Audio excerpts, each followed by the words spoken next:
amahoro n'imigisha by'Imana bisakare ku ntumwa y'Imana Muhammad sallallahu alayhi wa sallam we nabiwe n'abasangiranye ndobe n'abazamukurikira kuzageza ku munsi wa nyuma dusaba Allah subhanahu wa ta'ala yuko natwe yadushira muri abo beza Allahumma amin. Uyu munsi insha Allah turaza gukomeza isomo ryacu mu gitabo Tuhfatul Mawdud bi ahkamil mawlud, kikaba ari igitabo cyigisha amategeko agendanye n'umwana wavutse mu dini y'Islam, amategeko agenga uburezi n'amategeko agenga umwana wavutse. Turinjira mu gice kindi cya kabiri cy'iri somo cyitwa fil aqiqa, cyangwa se isomo ryigisha ibijyanye n'umuhango wa aqiqa. Twavuze ko uyu muhango tuzarebera hamwe ibintu bigera kuri 22 bigendanye na aqiqa mu dini y'Islam.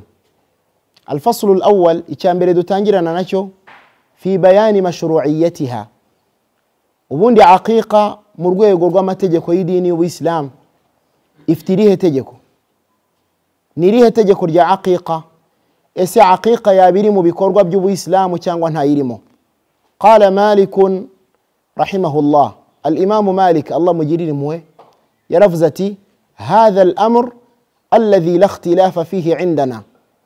Aravuga ngo aqiqa kubyerekeranye nayo nta kunyuranya kwigeze kubaho hagati yacu twebwe. Al-Imam Malik birazwi yuko ari umwe mu bamenyi tugenderaho muri fiqh, mu mategeko y'idini y'Islam. Yari umwe mu bamenyi bakomeye cyane muri umma. Aravuga ngo aqiqa nta kunyuranya kuri yo kwigeze kugaragara kuri twebwe mu gihe cyacu, bimana bemeraga yuko ari umugenzo mu migenzi igize idini y'Islam. Waqala Yahya ibn Sa'id al-Ansari rahimahullah, numwe mu bamenyi ba umma ari we Yahya mwene Sa'id al-Ansari Allah mugirire impuhwe, nawe aravuga ati adraktu an-nasa wama yad'una al-aqiqa 'an al-ghulam wal-jariya. Yahya ibn Sa'id al-Ansari rahimahullah yaravuze ati nasanze abantu batigeze bareka n'umunsi n'umwe gukorera aqiqa ku mwana w'umuhungu wavutse cyangwa umwana w'umukobwa. Bisobanuye ngo uyu mugenzo abeza mu batubanjirije barawukoraga. Waqala ibn al-Munzir rahimahullah, ibn al-Munzir nawe ni umumenyi mu bamenyi ba umma Allah mugirire impuhwe yaravuze ati wadhalika amrun ma'mulun bihi bil Hijaz qadiman wa hadithan ya'malu aw yasta'miluhu al-ulama. Ibn al-Munzir aragira ati ibi bijyanye na aqiqa birakurikizwa mu kigobe cy'Abarabu, yaba ari Makka na Madina no mu kigobe cy'Abarabu hose. Kuva kera abantu umugenzo wa aqiqa barawukoraga. Yarangiza akomeza avuga ati ngo kuva hambere kugeza n'ubu n'abamenyi barabikurikiza.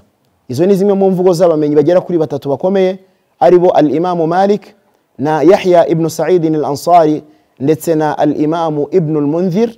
Aba ni abamenyi bakomeye ku rwego rwa umma, bose bashimangira yuko umugenzo wa aqiqa ari imwe mu migenzo iri mu dini y'Islam. وذكر مالك رحمه الله, الإمام مالك أكمز جرتي أنه الأمر الذي لا اختلاف فيه عندهم. قال وممن كان يرى العقيقة عبد الله بن عباس. الإمام مالك رحمه الله ashimangira yuko umugenzo wa aqiqa n'umugenzo kuva kera babonaga yuko nta gushidikanya nta no kunyuranya, uwo mugenzo ari sunna muri sunna zigize idini yacu y'Islam. Kadhalika no mu basahaba hari abashimangiraga yuko aqiqa iri mu Islam, no muri bo harimo Abdullah ibn Abbas, uyari mu bayishimangira yuko ari umugenzo w'idini y'Islam. Wa Abdullah ibn Umar, n'uyu nawe arimo Abdullah mwene Umar radiyallahu anhuma. Wa Aisha radiyallahu anha, ndetse na Aisha nawe yashimangiye ko aqiqa ari umwe mu migenzo y'Islam. Ummul mu'minin Allah mwishimire, mama w'abemeramana. وروينا ذلك عن فاطمة بنت رسول الله صلى الله عليه وسلم. Hakabari ni imvugo ikomoka kwa Fatima umukobwa w'intumwa y'Imana صلى الله عليه وسلم, nayo ikabari imvugo ishimangira yuko aqiqa ari umugenzo w'intumwa y'Imana صلى الله عليه وسلم. وعن بريدة الأسلمي, ndetse na Burayda al-Aslami nawe nk'umusahaba yashimangiye yuko aqiqa iri mu Islam. والقاسم ابن محمد ndetse n'uyu nguyu Al-Qasim ibn Muhammad ahadul fuqaha as-sab'a, umwe mu bamenyi ba fiqh bari bakomeye cyane mu mujyi wa Madina barindwi ku gihe cy'abatabi'in. Uyu nawe ari mu bashimangira aqiqa.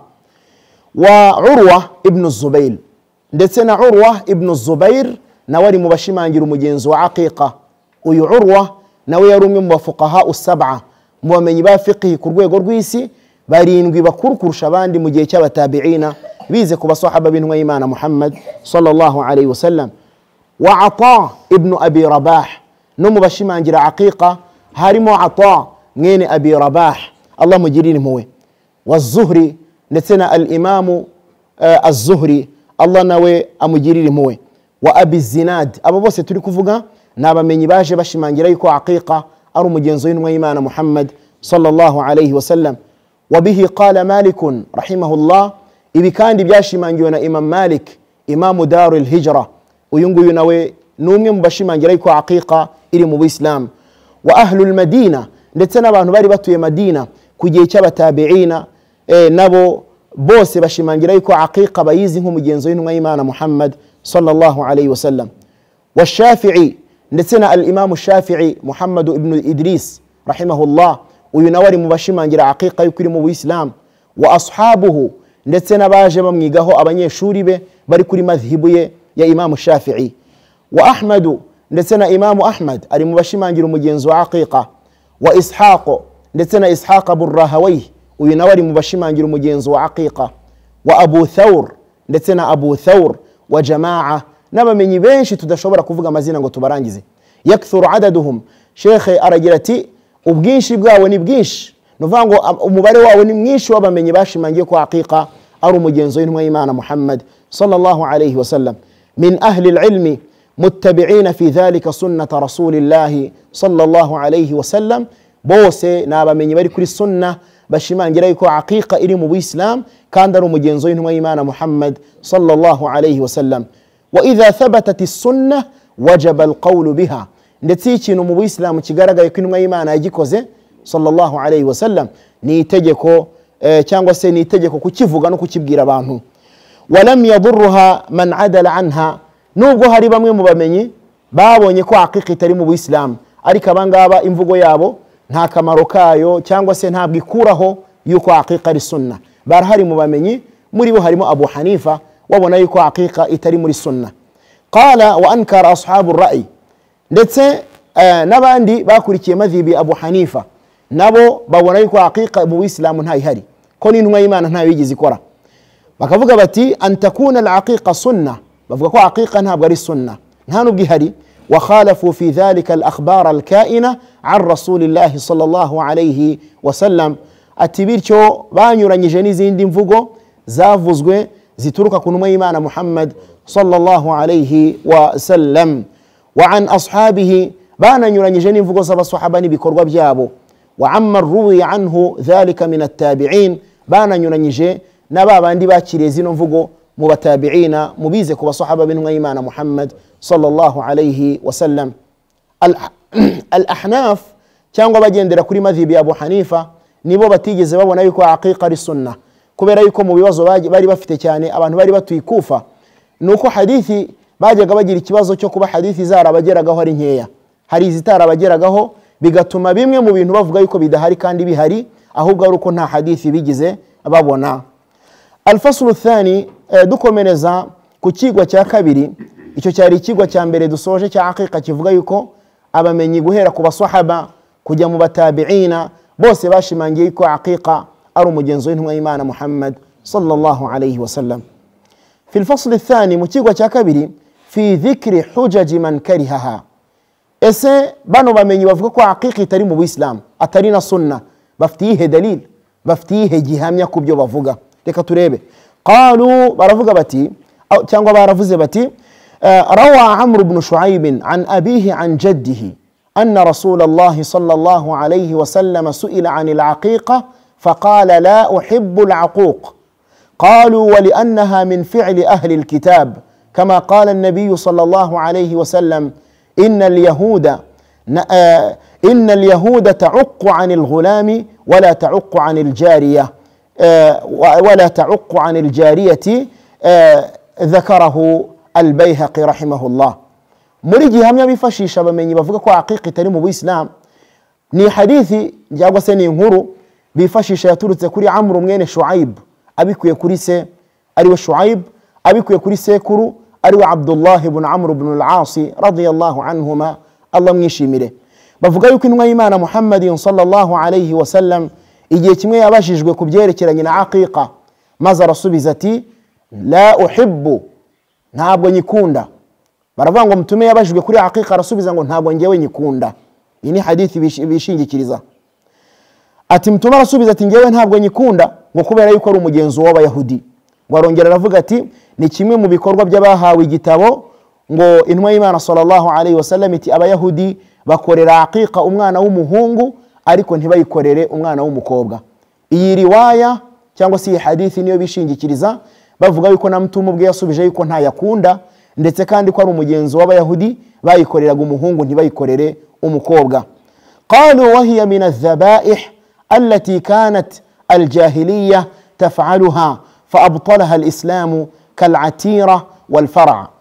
Nanone iyindi dalili bifashisha cyangwa si iyindi gihamya baravuga bati aqiqa ni kimwe mu bitambo by'amatungo byakorwaga mu gihe cy'ubujiji ngo mbere yuko ubuislamu buza.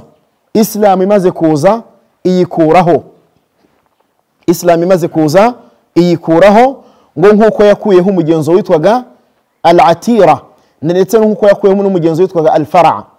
Al-atira ryabaga ari itungo mu gihe cy'ubujiji babagiraga ibigirwamana byabo. Mu gihe cy'ubujiji mbere yuko ubuislamu buza bajyaga bafata itungo bakaribagira ikigirwamana babyitaga atira. Ubuislamu bwaje gukuraho uyu mugenzo wa shirki. Kadhalika uyu mugenzo witwa fara', iyo umuntu yabaga afite ingamiya, itungo rya mbere ryavukaga ry'ingamiya rito yaritangagamo isadaqa, akaritangamo igitambo kubigirwamana. Iyi ari imigenzo ya shirki bakoraga yibangikanyamana. Ubuislamu bwaje kuyikuraho.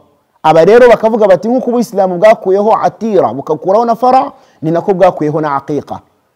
Naam. Waqalu iyindi dalili yawe ya gatatu ya nyuma baravuga bati waqad rawa al-imam Ahmad rahimahullah, hadith yakiriwe na Imam Ahmad min hadith Abi Rafi' radiyallahu anhu, muri hadithi ikomoka kuri Abi Rafi' Allah mwishimire, anna al-Hasan ibn Ali lamma wulida aradat ummuhu Fatimatu radiyallahu anha an ta'uqqa anhu bikabshayn. Baravuga bati Fatima umukobwa w'intumwa y'Imana Muhammad sallallahu alayhi wa sallam ubwo yari amaze kubyara umuhungu we wa mbere ari we al-Hasan, yashatse kumukoreshereza aqiqa ngo mubagire bikabshayn, amubagire intama zigera kuri ebyiri. Faqala Rasulullah sallallahu alayhi wa sallam, intumwa y'Imana sallallahu alayhi wa sallam ngo iramubwira iti la ta'uqqi, uramenye ntukore aqiqa, uramenye ntuyimukoreshereze, walakin ihliqi sha'ra ra'sihi, ahubwo icyo nakugiraho inama mwogosha umusatsi umwana wavutse ari we al-Hasan, fatasaddaqi biwaznihi min al-wariqi thumma walada Husayn. Baravuga bati intumwa y'Imana yamubujije gukora aqiqa, ahubwo iramubwira ngo mwogoshe umusatsi nurangiza upime uburemere bwawo ubutangire ituro muri feza, ubutangire sadaqa ingana nk'uburemere bwawo bw'uwo musatsi umwana yavukanye wamaze kuwuhuza n'igipimo cya feza. Thumma walada Husayn au thumma wulida Husayn, nyuma y'igihe haza kuvuka Husayn nyuma ya Hasan. Ba'da dhalik fasana'at mithla dhalika, ngo nawe nyina ariwe Fatima amwogosha umusatsi arawupima atanga sadaqa adakoze aqiqa.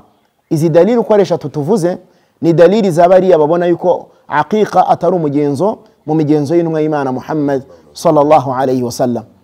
Tayib, mu gice gikurikiraho reka turebe noneho adilla cyangwa se dalili gihamya zishimangira ko aqiqa iri muri sunna. Noneho tumaze kubona izabapinga aqiqa, reka turebe izemeza ko aqiqa ihari ndetse n'intumwa y'Imana sallallahu alayhi wa sallam yayikoze.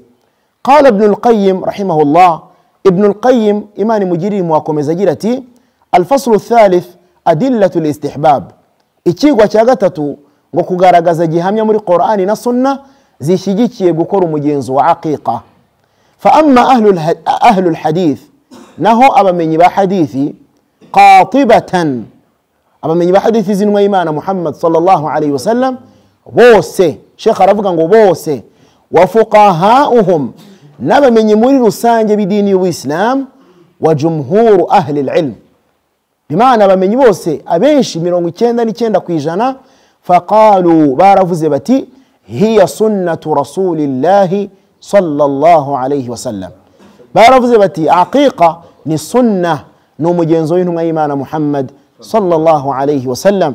واحتجوا على ذلك بما رواه البخاري في صحيحه، بفت دليل يا امبر دهيره يكبر حديث ياتي ونا الامام البخاري رحمه الله مجتوى صحيح عن سلمان بن عمار، عن سلمان بن عمار، حديثكم كوريسا سلمان من عمار الضبي، أرفقتي قال رسول الله صلى الله عليه وسلم إنما إيمان مهامور نمجشا يرفزتي مع الغلام عقيقة، انتم صلى الله عليه وسلم رجلتي ومغانا ومهونغو أجا كوريرغو عقيقة، مع الغلام عقيقة، ومغانا ومهونغو كوريرغو عقيقة، فأهرقوا عنه دما وأميطوا عنه الأذى.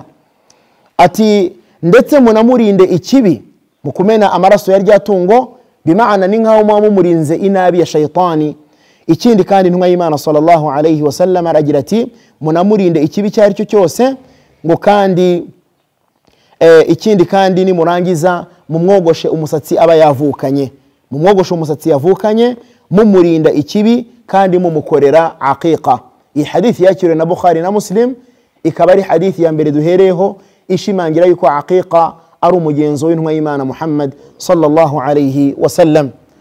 وعن سمرة حديث يكابر ishimangira aqiqa ni hadithi turuka kwa Samura, Allah mwishimire, yarafuzati qala Rasulullah sallallahu alayhi wasallam, intumwa ya Allah imani muhamahuru n'imigisha yarafuzati kullu ghulamin rahinatun biaqiqatihi, buri mwana wese wavutse abari ingwate ya shaytani kugeza ubwo atangiwe aqiqa.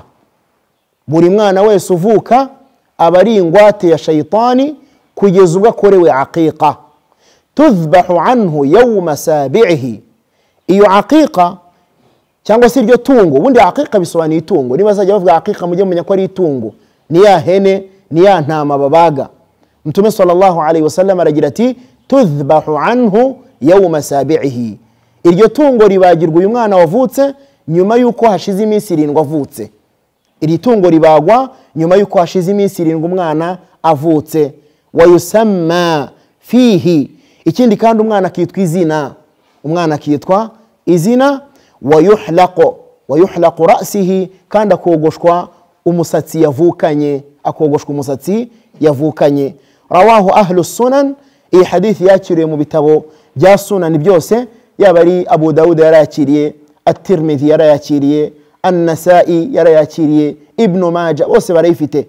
Waqala At-Tirmidhi, الإمام الترمذي يرنجي واتي هذا حديث حسن صحيح، إي حديثي ننزيزا كان دني حديث يكري كفكن إيمان محمد صلى الله عليه وسلم. وعن عائشة رضي الله عنها حديث يقتتو إشما انجريكو عقيقة مو إسلامي هري أرينو مجنزين إيمان صلى الله عليه وسلم لحديث ترك كري عائشة الله منيشي ميري قالت يا رفزتي قال رسول الله صلى الله عليه وسلم إنما إيمان محمد صلى الله عليه وسلم رفزتي عن الغلام شاتان، umwana w'umuhungu abagirwa ihene zigera kuri 2 mukafaatani, zigomba kuba ari ihene zingana mu mubyibuho no mu burebure, byose zigomba kuba ari ihene zingana. Wa anil jariyati shatun, hanyuma umukobwa akabagirwa ihene imwe. Rawahu al-Imam Ahmad, iyi hadithi yakiriwe na Imam Ahmad wa Tirmidhi ndetse na At-Tirmidhi, ikaba ari amagambo y'intumwa y'Imana sallallahu alayhi wasallam, na yashimangira yuko aqiqa ari umugenzo hari mu Islam. Mtumati umuhungu abagirwa ihene 2, umukobwa abagirwa ihene imwe. Tuzabireba amasomo ari imbere kubera icyo umuhungu abagirwa ihene 2 umukobwa akabagirwa imwe.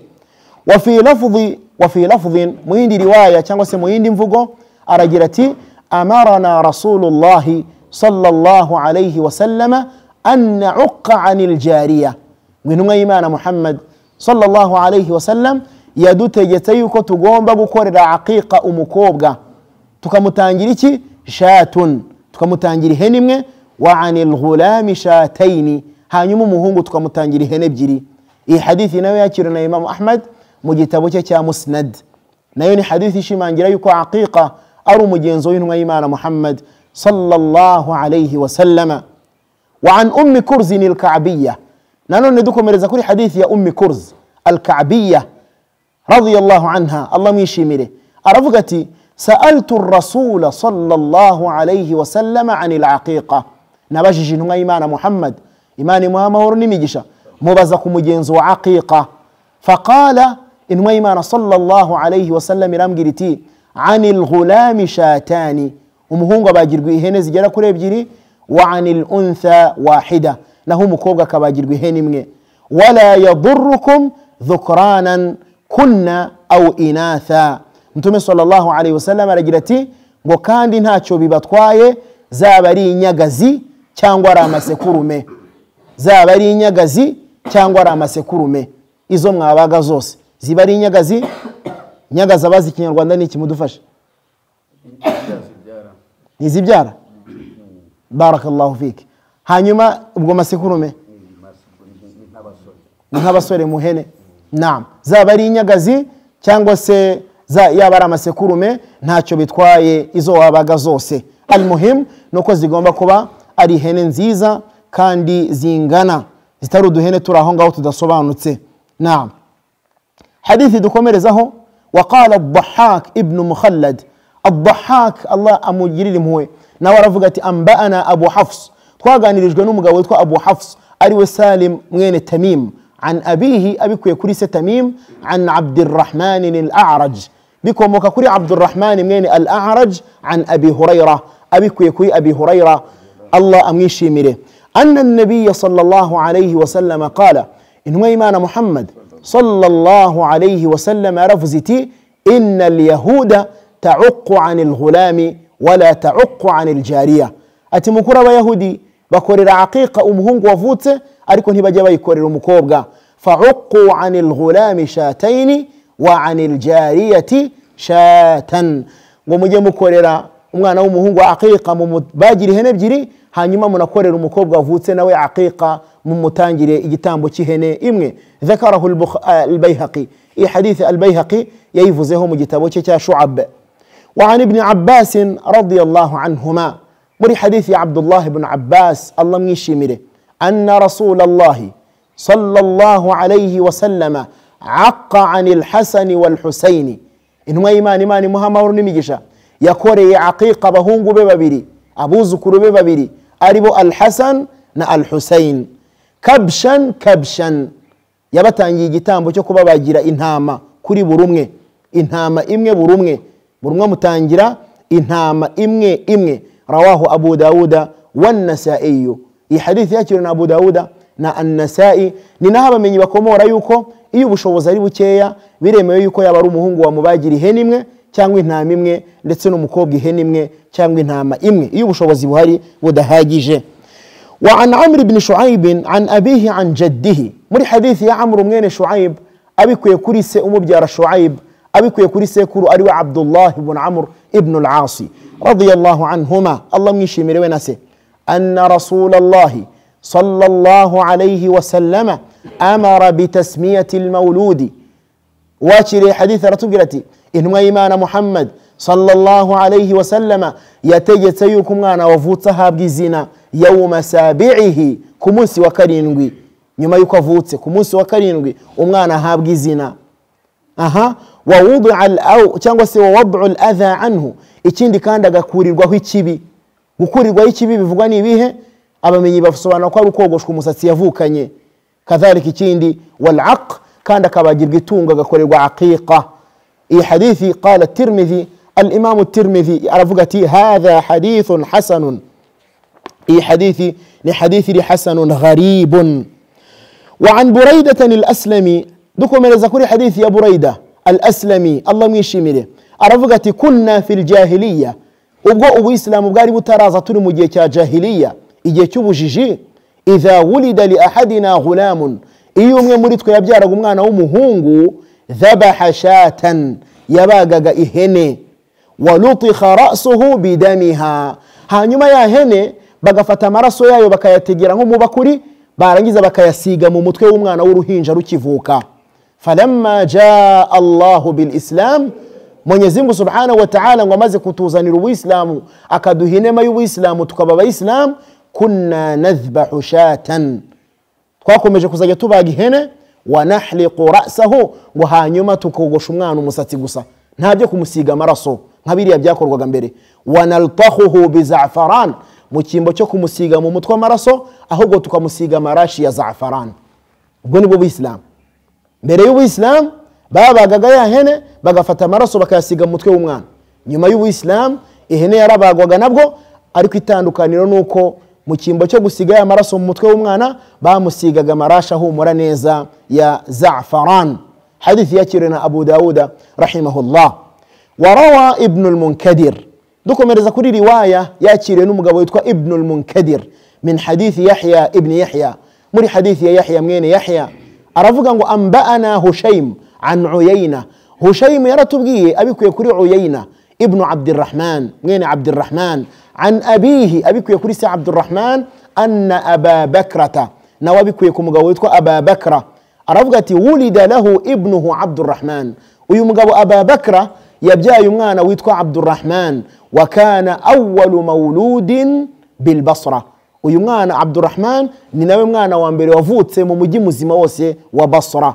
fanahara anhu jazura nyuma yo kubyara uyu mwana yahise amukorera aqiqa yo kubaga ingamiya nzima yose atumira abantu ngo baze bayiryeho mu kimbo cyo kubaga ihene cyangwa intama we yabaza ingamiya atumira abantu baraza bararya fa at'ama ahla al-Basra agaburira abantu bose batuye mu mujyi wa Basra wa ankara ba'dhum dhalik ngo bamwe mu bahatuye bo banga kwitabira uyu mugenzo bimana babonye ko umugenzo nubwo ari umugenzo wakorewe umwana wavutse ariko habanye kure n'inyigisho z'intumwa y'Imana Muhammad sallallahu alayhi wa sallam وقال أمر رسول الله صلى الله عليه وسلم بشاتين أرانج رفقتي إنما إيمان محمد صلى الله عليه وسلم يتجد سيكو عقيق برجي كربا هباغوا إهنب جري عن الغلام كمهنغ وفوت وعن الجارية بشات هانيوم مكوبغا هكباغوا إهنم أما إبجو كوباغ إنغامية إبنجي بجاري بهم بانو بجيو مغاو يرازني وعن الحسن إيندي رواية إكوموكا كوري الحسن البصري عن سمرة أبيكو يكوري سمرة رضي الله عنها أرفقت أن النبي صلى الله عليه وسلم قال إنهم إيمان مهامورون ميجي شرف زيتي في العقيقة كل غلام مرتهن بعقيقته تذبح عنه يوم سابعه ويحلق ويدمى حديث رفقت بريمان ويسي وفوته أبرين غواتي يشتاني kugeza bagiwe itungo ku munsi wa karindwi ndetse akanogoshwa umusatsi yavukanye ndetse akanasigwa amaraso y'iryo tungo iyi ni riwaya ivuga gutya ariko ishimangirwa na zazindi twavuze yuko ibingibi byari muri jahiliya nyuma y'ubuislamu ntabwo umwana asigwa amaraso ahubwo asigwa za'faran niyo sunna y'abasahaba b'intumwa y'Imana sallallahu alayhi wa sallam qala Abu Dawuda Allah amujiriye mu aravuga ati فكان قتادة إذا سئل عن الدم كيف يصنع به قال إذا ذبحت العقيقة أخذت منها صوفة واستقبلت بها أوداجها ثم توضع على يافوخ الصبي حتى يسيل على رأسه مثل الخيط ثم يغسل رأسه ويحلق الإمام أبو داود رحمه الله رجلتي قتادة iyo yabazwaga kubijyanye n'amaraso y'itungo ryabazwe icyo yabaga yakoreshwa yarasubizaga ati itungo rya aqiqa ryabagwaga hafatwaga amoya yayo bimana ubwoya bwa rya tungo barabufataga bagakata imitsi yaryo maze bigashyirwa mu gihorihori cy'umwana kugeza bitendeye ku mutwe maze akuhagirwa mu mutwe akanogoshwa ibi nibyo bakoraga mu gihe cya jahiliya mbere y'ubuislamu bafataga ubwoya bagafata imitsi bakayica bakabitereka ku mutwe w'umwana maze amaraso akagenda ashoka mu buranga bw'umwana hanyuma nyuma yaho bakamwoza mu mutwe bakanamwogosha ariko ubuislamu bumaze kuza buravuga buti ibyo by'amaraso ntaho biri agije نعم. وهذا الحديث قد سمعه الحسن من سمرة، فذكر البخاري في صحيحه عن حبيب بن الشهيد قال لي ابن سيرين: سئل الحسن ممن سمع حديث العقيقة فسألته فقال: من سمرة ابن جندب رضي الله عنه. iyi mvugo yumviswe na Al-Hasan Al-Basri ayikuye kuri Samura, yavuzwe na Al-Bukhari mu gitabo cye cya Sahih ayikuye kuri Habib mwene Shahid. Yaravuze ati Muhammad ibn Sirin yarambwiye ati Al-Hasan Al-Basri yabajijwe uwo yumviseho hadithi ivuga ku bijyanye na aqiqa, nuko ndamubaza aramubwira ati ni Samura mwene Jundub. Ni nayo mpamvu abamenyi ba hadithi bavuga ngo hadithi za Al-Hasan Al-Basri muzumva azikura kuri Samura ibn Jundub ni hadithi ziba zifite silsila iri qawiya, ziba zifite uruhererekane rwizeye rufite imbaraga nta gushidikanya. Igihe Al-Hasan Al-Basri avuze ngo Samura yarambwiye avuga ku bijyanye na aqiqa, biba byemewe 100% hadithi ze nkuko abamenyi babigaragaje ba hadith. قد ذكر البيهقي عن سلمان ابن شرحبيل قال حدثنا يحيى بن حمزة قال قلت لعطاء الخرساني: ما مرتهن بعقيقته؟ قال: يحرم شفاعة ولده. وقال إسحاق بن هاني: سألت أبا عبد الله عن حديث النبي صلى الله عليه وسلم: الغلام مرتهن بعقيقته ما معناه؟ قال: نعم، سنة النبي صلى الله عليه وسلم أن يعق عن الغلام شاتان وعن الجارية شاة، فإذا لم يعق عنه فهو محتبس بعقيقته حتى يعق عنه. izindi riwaya n'ubundi zisigaye ni iziza zishimangira ibyo twagiye tuvuga bijyanye na aqiqa, nubwo twahagarikira hangahe insha Allah akaba ariho tuzahera ubutaha kugira ngo ibyo twize bibashe kuzirikanwa, tutaza kubyongeraho ibindi byinshi cyane bigatuma n'ibyo twavuze mbere tubyibagirwa. Ikindi kandi no kugira ngo abayisilamu bajye bagira n'umwanya wo kujya kwitegura Ijumaa hakiri kare, abafite akazi nabo bakajya kwitegura. Niyo mpamvu darasa tuba tugira ngo nanone tuyigire iminota iringaniye insha Allah. Reka twumve ikibazo kimwe bibiri ku byavuzwe hanyuma tuzakomeza ubutaha insha Allah. Faddal.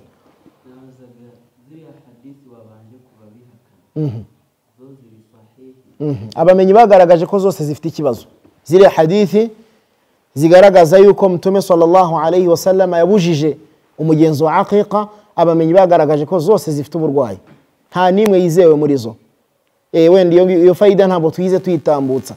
Ziriya hadithi abamenyi bavuga bishingikiriza baba Ahnaf bagendera kuri madhhabu ya Abu Hanifa, abo bita ahlur ra'i, abamenyi barazisubije bavuga yuko nta buziranenge bwazo, ahubwo hadithi zishimangira aqiqa nizo zifite ubuziranenge kuva ku ntumwa y'Imana Muhammad sallallahu alayhi wa sallam. Faddal. Naam.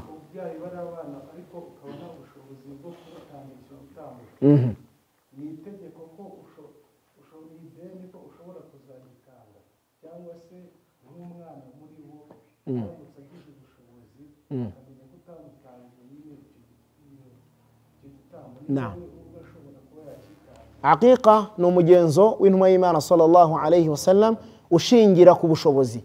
Iyo ubushobozi umubyeyi abubonye arayikora, niyo nta bushobozi abonye nta cyaha abona, kuko isigara ari sunna. Ni sunna ikorwa iyo habonetse ubushobozi. Iyo nta buhari nta nubwo ari mpaka kujya kwiguriza amadeni n'ibindi bitandukanye, ahubwo bikora ari uko ubonye ubushobozi.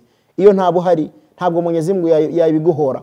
Niyo umwana abonye ubushobozi ashobora kuba yayikorera nkuko tuzabibona hari imbere. Se birashoboka kwikorera aqiqa, biri mu masomo ari imbere dutegereje. Niba mwibuka ubwo twavugaga ibyigwa biri muri kino gice tugiye kujyamo, nacyo twakivuzeho yuko tuzareba mas'ala ivuga iti ese umwana yatakorewe aqiqa yayikorera. Tuzabigeraho imbere insha Allah. Bamwe mu bamenyi babona yuko yayikorera igihe atayikorewe n'ababyeyi be. Wallahu a'lam. Naam. Faddal.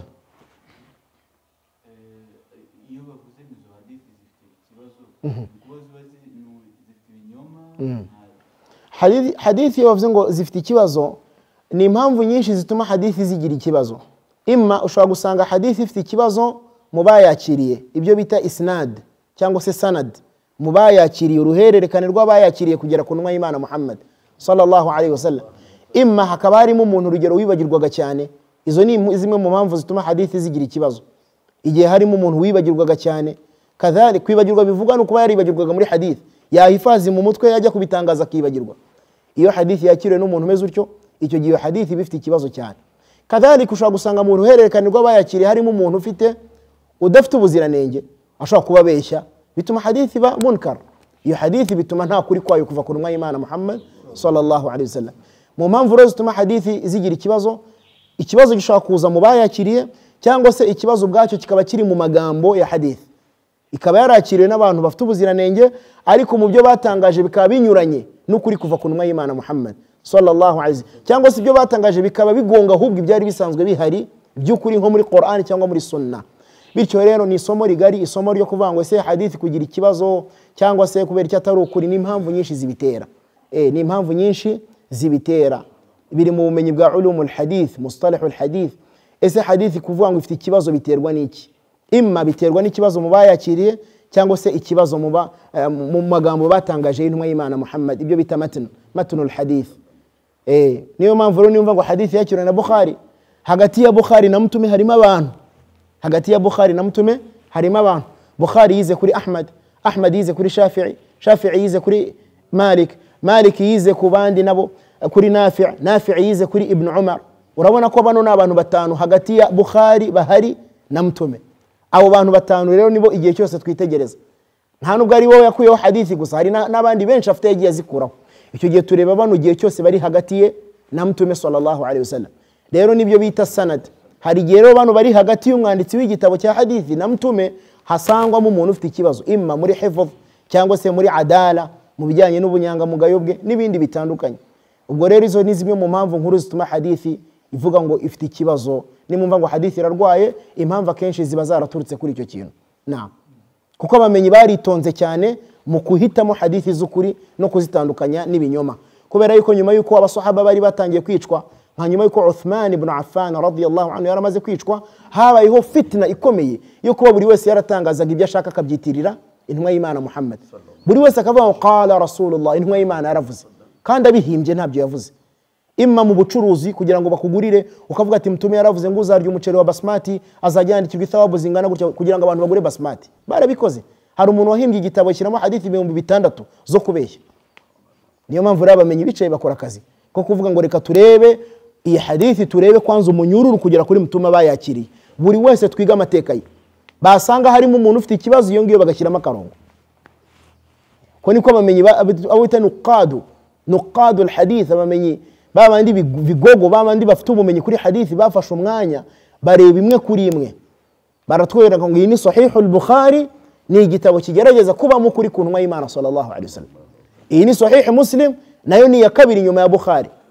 Izi ni sunani zigera kuri enye, nizo zikurikiraho gutyo gutyo. Bityo rabo bamenyi bakoze akazi ko kuvangura izirwaye nizitarwaye. Niyo mpamvu al-Imam al-Bukhari rahimahullah aravuga ngo nahifaje mu mutwe hadithi 100 z'ukuri kuva ku ntumwa y'Imana, nza no guhifaza izindi 200 z'ibinyoma. Imvugo uri kuyumva ariko al-Bukhari aravuga ngo nahifaje mu mutwe wanjye hadithi 100 z'ukuri, mfata mu mutwe n'izindi 200 z'ibinyoma, kandi muri za zindi 100 z'ukuri igitabo cye yashyizemo hadithi 4 byonyine. Ubwo watekereza akazi nk'aka ngaka ko gufata 100 ugakuramo 400? Urumva ari akazi kari aho ngaho? Ni akazi kagoye ku rwego rurenze urutekereza. Abamenyi rero niko kazi bakoze, batwereka hadithi z'ukuri n'izitari ukuri. Naam, fadhal. Ndaje nkugarukeho. Naam. Abu Hanifa ni umwe mu baimamu bane bakuru muri fiqh tugenderaho, bari bafite amashuri akomeye ya fiqh mu byo bita madarisul fiqh. Yarafite madrasa, yarira ahantu bita muri Iraq ikufa, yarafite ishuri rya fiqh, yubaka ibyo bita principles, amahame magari, amategeko y'Ubuislamu agenderaho. Bano bamenye muzamubumva Abu Hanifa niwe wabanjirije bose. Nyuma ye haza uwo bita Malik. Uyu Abu Hanifa yigishije abanyeshuri bakuru babiri bazwi nka Al-Hasan Ash-Shaybani ndetse na Yusuf. Aba banyeshuri babiri nibo havuyemo na bamwe bigishije Imam Malik. Vango Abu Hanifa yabanjirije bari bose basigaye.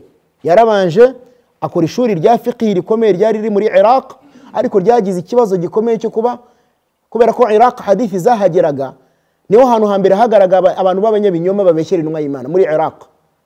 Kugiye cyaba Abu Hanifa hari abantu benshi bitwa ba mudallisin bahimba hadith. bituma rero byaragiye bigorana yuko hadithi bazibona zigifite ubuziranenge. Kuvuga ngo hadithi guturuka Madina kuzagera muri Kufa ni urugendo rurerure, byatumaga mu nzira aho ngaho utamenya umuntu yaza akagira ibyo ahindura. Bituma rero ishuri rya Abu Hanifa mu kibazo cya hadithi baragiye bakigira cyane, si uko atari umumenyi. Allahu akbar, ni umumenyi ku rwego ruteye ubwoba. Lidhalika Imam Malik rahimahullah muvugaho akavuga ngo Abu Hanifa yari umuntu ushobora kuguha dalili zikwereka ukuntu kiriya gikuta ari zahabu bikarangira ubyemeye, kubera ubuhanga yari afite muri fiqh. Abu Hanifa rahimahullah yari afite ishuri rikomeye nk'uko bavuga Imam Shafi'i, ni nako na Abu Hanifa bamuvuga. Ntabwo yari umusahaba, ntabwo yari umusahaba Abu Hanifa. Bivuga yuko yahuye na Anas bin Malik, muri bari abayimamu bane bivuga yuko ari we wenyine wahuye n'umusahaba ariwe Abu Hanifa. Bivuga ko yahuye na Anas ibn Malik, kubera ko Anas hari igihe yaje gutura muri Basra, ari naho yaje no gupfira. Hanyuma rero hakaza Malik niwe wakurikiyeho nyuma ye, nawe yari afite ishuri riri mu mujyi w'intumwa y'Imana Muhammad sallallahu alaihi wasallam. We yanigishirizaga mu musigiti w'intumwa y'Imana, ni nayo mpamvu bamwita Imamu Darul Hijra. Darul Hijra ni umujyi w'intumwa y'Imana sallallahu alaihi wasallam. Hanyuma Malik aza kuza kwigisha Shafi'i, Shafi'i aza kuza kwigisha nde? Ahmad. Nuko nguko byagiye biza. Ahmad aza kuza kwigisha Bukhari, gutyo ba Bukhari na Muslim rero abo ngabo bose basoroma kuri Ahmad bin Hanbal, kubera ko Ahmad bin Hanbal yari muhaddith, yari umumenyi muri hadith ku rwego ruteye ubwoba. Ni nayo mpamvu abamenyi batubwira yuko Ash-Shafi'i yigishije fiqh Ahmad, hanyuma Ahmad yigisha Shafi'i hadith. Mwumva uramenye bari babanaga, umwe yakuye ku wundi hadith ndamukuraho fiqh. Abo ni abamenyi ba umma. Ubundi abamenyi bari bafite ibyo bita madhhab, muzajya muzumva, bari benshi, ntabwo ari bano bane gusa, bari benshi cyane. Abo bita ba Ibrahim an-Nakha'i, abo bita ba Sulaiman, abo bita ba Sufyan ath-Thawri, Sufyan ibn Uyayna, Ishaq ibn Rahawayhi, Abdullah ibn al-Mubarak. Abo bose bari bafite madhhab ni ukuvuga ngo yabaga ariho imisingi migari bubatse y'amategeko y'idini igenderwaho kandi munsi nzima. Hanyuma Mwenyezi Mungu niwe uhitamo icyo ashaka buryo. Allah aza kuza kuzamura zino za bano bagabo bane, ziba arizo zisigara no mu isi kugeza aka kanya. Ziriya zindi zigenda gake gake kugeza ubwaka kanya. Amashuri ane muri fiqh niyo isi nzima yose igenderaho. Buri gihugu cyose ugiyemo imma usange bakurikira Shafi'i cyangwa Ahmad cyangwa Abu Hanifa cyangwa Malik. Isi nzima yose Allah niwe wazihaye baraka no mashuri ane asigara ari amashuri tugenderaho muri fiqh. Hari uwavuga ngo kuki tutagendera ku ntumwa y'Imana, asana tugendera kuri mtume. Ni nayo mpamvu n'abantu ba imamu bane ibyo batugezaho byose biba byubakiye kuri hadith. Nta jambo ryabo wavuga ryabo ritari muri hadith, ntaryo. Byose biba bifite imisingi kuva ku ntumwa y'Imana sallallahu alayhi wasallam. Niyo mpamvu al-Imam Malik rahimahullah yaravuze ngo idha sahha al-hadithu fa huwa madhhabi. Ibi byavuzwe na Ash-Shafi'i ndetse byanavuzwe na Abu Hanifa, byanavuzwe na Ahmad. Bose baravuze bati nimusanga hadith ari ukuri mujye mumenya ko nanjye ariyo nzira ndiho. Bisobanuye ngo nimuzasanga hadith ibyivuga binyuranye n'ibyo mvuga, mujye mufata ibyanjye mukubite ku kibambasi mutware hadith y'intumwa y'Imana. Bisobanuye ngo nabo imisingi bubatse ni imisingi iri kuri sunna. Bano bamenye uko ari bane, guhera kuri Abu Hanifa bahinde niwe bagenderaho, gukurikizaho Malik Sudan bagendera kuri Malik, Ash-Shafi'i Somalia bagendera kuri Shafi'i na za Tanzania, kugera kuri Ahmad bin Hanbal ari we Saudi Arabia igenderaho, n'ibindi bihugu bya akenshi ubu ngubu ari nayo iri kugenda ifata ibihugu byinshi ku isi cyane. Madhibi y'Abahanabila ya Imam Ahmad rahimahullah, na buri madhibi yifite mumayazat cyangwa se ibyitandukanira ku yindi, wenda ni isomo ryasaba ko umuntu yarivugaho ku bugari inshallah. Naam, fadhal. Hakika Naam, ubushobozi bwo kubaga umuntu abugezeho, naam, hari ibindi byashobora gutegereza kugira ngo uzabone kugira ngo utange hakika. nta bindi uretse naam byonyine. khalas ihene ebyiri zihari urabaga nyuma yuko umwana amaze iminsi 7 ku isi, nyuma yuko icyumweru kirangiye urabaga. Tuzabona indi hadithi ivuga ko iyo utabishoboye nyuma y'icyumweru bikora nyuma y'ibyumweru 2, iminsi 14. Iyo utabishoboye nyuma y'iminsi 14 bikora nyuma y'iminsi 21. Nta bihari ibyo ngibyo, ntabyo umubare ntaki. Ushatse wazibaga ugatumira abo uzimusarana mu musigiti bakazirya zigashira bose. Akika birarangiye. Nibyo kuvuga ngo urazitanga mu bice bitatu ni byiza, ariko ntago ari itegeko. Ntabwo ari itegeko yuko utabigabanyije muri bya bice bitatu ngo watumira abantu, watumira abajirani. Gusa ni byiza yuko mu butumira habamo abakene, nibwo rya funguro rigira baraka. Mtume aravuga sallallahu alayhi wasallam ngo ibiryo bibi ni ibiryo byakorewe ikirori runaka, bihamagarwamo abakene bakabibagirwa. Wadhalika ni byiza kuzirikana abakene cyane. Amma kuvuga ngo umubare runaka nta bihari ibyo ngibyo, nta duwa runaka, nta bintu, ntaki. Abantu baze barya inyama bigendera khalas. Ushatse wabikora ari mbisi, ushatse waziteka, ariko tuzabona iyo masala nayo tuzayigeraho tuyivuge ko abamenyi bayikozeho tafsir. Ese byiza no kuzitanga ari mbisi cyangwa no kuziteka, tuzayigeraho tuyivugeho inshallah iyo ngiyo.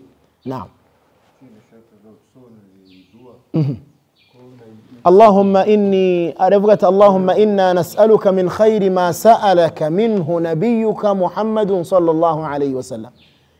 إني دعاء مصمر جاء مسجد الفتح ونتركه من مريد رياض الصالحين twayivuzeho tuvuga yuko ari imwe mu buduwa Mtume yakoreshaga sallallahu alayhi wasallam. Yanayigiriho Aisha inama, aramubwira ati alayki bil kawamil, gikoresha ubusabe burimo amagambo make ariko bukubiyemo byinshi. Amugira ino nama, ujye uvuga ngo Allahumma inna nas'aluka min khairi ma sa'alaka minhu nabiyyuka Muhammadun sallallahu alayhi wasallam. Bisobanura ati Mana nyagasani, turagusaba yuko waduha mu byiza wahaye cyangwa se mu byiza intumwa yawe n'umuhanuzi wawe Muhammad sallallahu alayhi wasallam yagusabye. Turagusaba ibyo byiza byose ko wabiduha. Wa na'udhu bika min sharri, tunakwikinzeho ngo turinde ibibi byose masta'adha minhu nabiyyuka Muhammadun sallallahu alayhi wasallam. Turinde ibibi byose intumwa Muhammad sallallahu alayhi wasallam yagusabye ko wamurinda, natwe biturinde. Iyi ni dua nziza, amagambo make ariko kubiyemo byinshi, kuko buri cyiza cyose Mtume yasabye uba nawe ugisabye, na buri kibi cyose yikinze ku Mana nawe uba wikinze ko Allah yakikurinda. Wa anta almusta'an, kandi ugakomeza uvuga uti wa anta almusta'an, kandi wowe Allah subhanahu wa ta'ala ni wowe dusaba yuko wadutera inkunga, ni wowe mutera nkunga, turagusaba inkunga. Wa alayka albalagh, ngo kandi akaba ari wowe mushoboza, ni wowe ushoboza ibiremwa byawe kugera ku byo bigeraho byose. Wala hawla wala quwwata illa billah, ngo kandi nta n'ubushobozi nta n'imbaraga zo kwirinda ibyaha uretse ko ari wowe uzihereza ibiremwa byawe, nta n'ubushobozi bwo kukumvira uretse ko ari wowe budushoboza. Ya Rabbi, turagusaba ko waduha imbaraga zo kwirinda ibyaha n'ubushobozi bwo kukumvira. Iyi ni dua rero ya mbere twahereyeho. Burko tugiye duhura ni dua muri Riyadus Salihin turayandika twayiha abayisilamu. Nanagugira inama n'uzajya ubishobora buri kwa gatatu maghrib kugeza isha, uzajya buri kumwe natwe onatrakome. Nibwo tuba turi mu gitabo cya Riyadus Salihin buri kwa gatatu. No kwa gatanu bahongeyeho, ariko kwa gatanu hafite shekhe waho burya. Impamvu ntavuze nuko hari igihe kizagera shekhe agaruke. Ushaka kumbwira umuyisilamu wenda akazaza ku gatanu shekhe yagarutse, la nadri. Ku gatanu ho harahari ubu ngubu ndi kwakoresha ariko sahange, nuko ubuyobozi bwansabye gusa ngo uzajya uburi guhereza abayisilamu inyungu mu gihe bitaratungana, nibitungana bakagarura shekhe waho nge nzikomereza ku gatatu wanjye insha Allah. Naam, fadhal shekhe.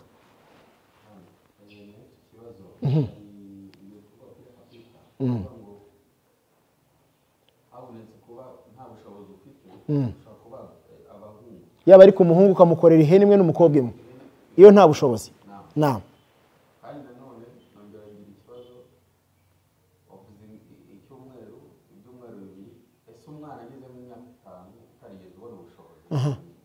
Naam.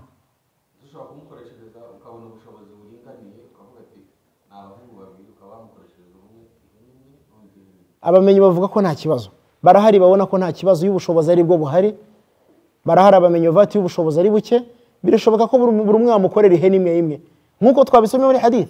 Mtume yakoreye intama imwe imwe kuri buri mwana, Al-Hasan Al-Hussein, hadith ntabwo mwayumvise twayivuzeho ko buri umwe yamukoreye intama imwe imwe. Ikindi muri aqiqa al-afdal, buri ikiza kurenza burya ni intama, burya ikiza kurenza ni intama. Iyibuze nibwo burya twimukira ku ihene, ariko byose ntacyo bitwaye. Ihene arizo ufite nta kibazo, gusa intama niyo nziza. Burya inyama z'intama Mtume yavuze ko zifite n'umwihariko, zifite umwihariko wazo arizo nyama nziza no kurenza n'izihene. Nimwe Imana yivuze muri hadith sallallahu alayhi wasallam, yadushishikarije kurya intama. Apana imwe byacu bya filosofi tujya tuzanamo ngo intama ituma ngo bigenda gutya na gutya. Buri intama Mtume sallallahu alayhi wasallam yagaraje ko inyama zayo ari inyama zifite ubuziranenge kurenza n'izihene. No mu bijyanye no kurwaza umuntu n'ibiki byose, buri inyama y'ihene nta ihurira n'intama. Ihene burya iri muri za nyama zitukura siko bimeze, kandi zigira ingaruka ku buzima bw'umuntu kurenza intama. Niyo mpamvu intumwa y'Imana sallallahu alayhi wasallam burya yashyiraga imbere intama, yazibura akaba aribwo ajya ku ihene. Ama iyo ubushobozi ari buke ntacyo bitwaye imwe imwe, abamenyi barahari babyemeza. abandi bakavuga bati ko n'ubundi ari sunna nta mpamvu yo kwihuta, tegereza ubushobozi buzaboneke ukore ebyiri ku muhungu, nibunabura Allah ntabwo azakubaza ibyo udafitiye ubushobozi. Wallahu a'lam. Ikindi navuga nuko nyuma y'icyumweru ubundi umwana yavutse bamwe mu bamenyi bavuga ko nyuma y'uko hashize icyumweru umwana avutse tahdidati ziba zirangiye. Tahdidati bisobanura iki? Gushyiraho umunsi wa aqiqa biba birangiye igihe cyose uzabone ubushobozi, nta byo kubara ngo nyuma y'icyumweru cyangwa nyuma y'ibyumweru bingana. Nubwo nayo ari riwaya ivuga ibyumweru 2 na 3 irahari ya Aisha radhiyallahu anha, gusa hari abandi bamenye nka al-Imam an-Nawawi babona yuko nyuma y'icyumweru aho wazabonera ubushobozi nta byo kongera kuvuga ngo nyuma y'igihe, la, aho uzawubonera urayikora nta kibazo. Ikindi uyu mwana yavutse bakamwogosha umusatsi yavukanye kandi bakawumwogosha atari kubera aqiqa, icyo gihe ikiye cya aqiqa kigeze ntabwo bongera ngo bamwogoshe. Umusatsi wogoshwa ni umusatsi umwana yavukanye. Naho urugero umwana ashobora kuvuka abantu bakamwogosha akazakorerwa aqiqa maze umwaka wose ku isi, icyo gihe ntabwo bongera kumwogosha, biba byararangiye, umusatsi uba waragiye nyine. Umusatsi uvuga ni wa wundi yavukanye, bisobanuke nabyo inshallah. Naam, fadhal.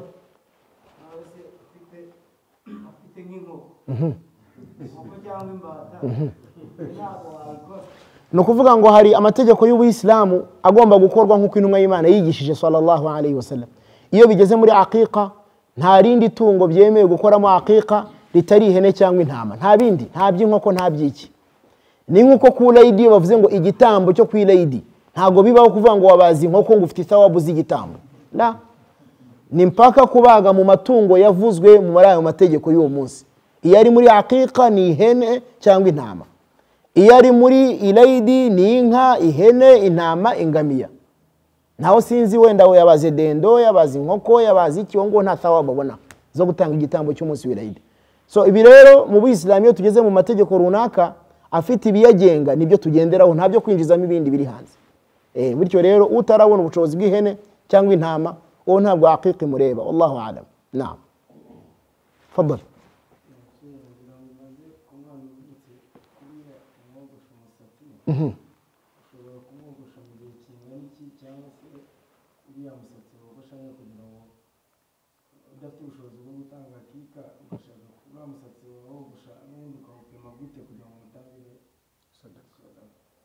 Uriya musatsi yavukanye, turenze ngo yavukanye, nyuma yuko bawumwogoshe barawupima ku munzani bakareba amagaramu upima, bakayahuza na feza, agaciro ka feza ku isoko, feza igarama rimwe rihagaze gute ku isoko, bakareba niba umusatsi nawe ufite igarama rimwe cyangwa 2, hanyuma bagahita bareba ayo magarama muri feza agaciro kayo bakabibara mu mafaranga akoreshwa muri icyo gihugu. Niyo sadaqa batanga, nta bindi. Kajya mu musigiti ugatanga imbere kwa Bilal, nibyo. Ni ukuvuga ngo ni uguhera ku cyumweru kimwe kuzamuka, kandi twavuze iminsi 7. Naam, icyumweru kigizwe n'iminsi 7, duhera ku minsi 7 nyuma yuko amaze iminsi 7. Ariko umusatsi twogosha n'uwo yavukanye. Iyo uwo yavukanye wamaze kogoshwa mu buryo butari ubwa hakika ubwo biba byararangiye iby'umusatsi. Ikindi muamenye hari abavuga yuko umwana wogoshwa ari umuhungu, umukobwa ntabwo umusatsi wo tumukuraho. Muamenye hari ababibona gutyo bakaba ko umugore mu mitako ye harimo n'umusatsi, nta mpamvu yo kujya kumwogosha umusatsi. Muamenye hari ababona ko umwana wogoshwa ari umuhungu gusa. No kuvuga ngo nyine muamenye hari abagaragaza ko ari umuhungu gusa wogoshwa, no muamenye hari ko ari abana bose.